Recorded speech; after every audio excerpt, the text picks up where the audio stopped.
Georgia Republican Tom Price is chairman of the Republican Study Committee and also a member of the House Financial Services Committee. Good morning, sir, down there in Atlanta, Georgia.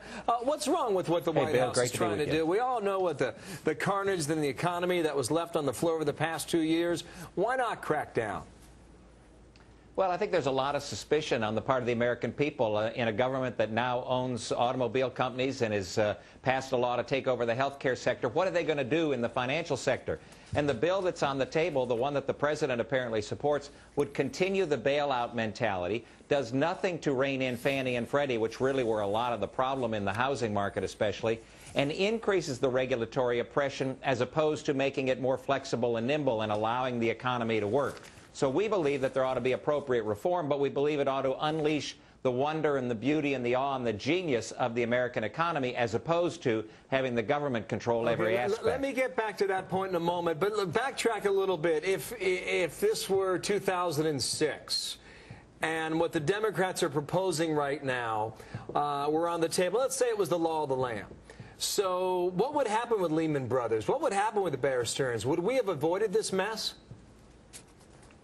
We might have avoided some of the downfall, but what would have happened is that the government would have, again, provided bailout. That means taxpayer money into the bailout. There would have been increasing control of the financial sector from the governmental standpoint, and it would have done nothing. In fact, it would have actually freed up Fannie and Freddie to control more of the housing market than it did at that time, which was a real part of the problem. So we believe that there are things that need to be changed, absolutely. But we believe that bailouts ought to end. The American people are sick and tired of the government bailing out private companies. We believe that the regulatory scheme ought to be flexible and nimble so that there aren't things that skirt to the side. And we believe that Fannie and Freddie ought to be reined in, that we ought not have the distortion to the market in the area of housing. And to that point, what would Congress do to change itself? I've got an article here from September 1999 from the New York Times that talks about the changes that went forward in law that would help more Americans get a loan so they could buy a home. So the rules for Fannie and Freddie were changed 11 years ago. What's the proposal to change those back?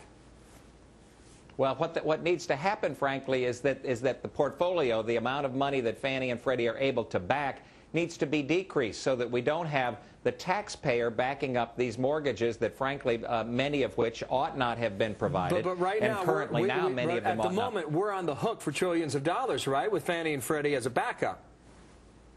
That's exactly right, and that's wrong. That has distorted the market in such a way that it makes it so that the whole housing industry is on the precipice of being backed only by the federal government.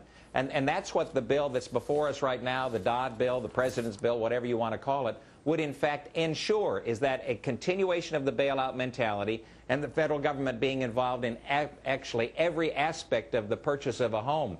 So we don't believe that ought to occur. We think that there ought to be flexible and nimble regulation, but in fact the government ought not be providing any more bailouts, and that they ought to get Fannie and Freddie out of the business of the large coverage of the mortgage industry. I know you're on the House side. If this came to the floor on the Senate side, would a filibuster work for Republicans? Would they do that?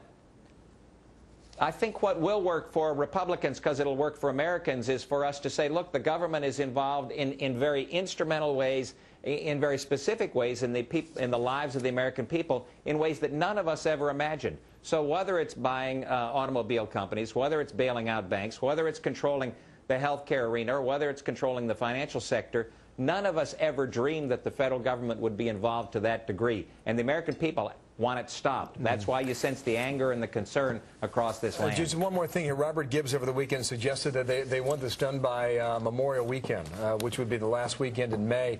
Do you see that happening, or is another big bill, another big piece of legislation not in the cards for this current Congress when you look at the electoral landscape?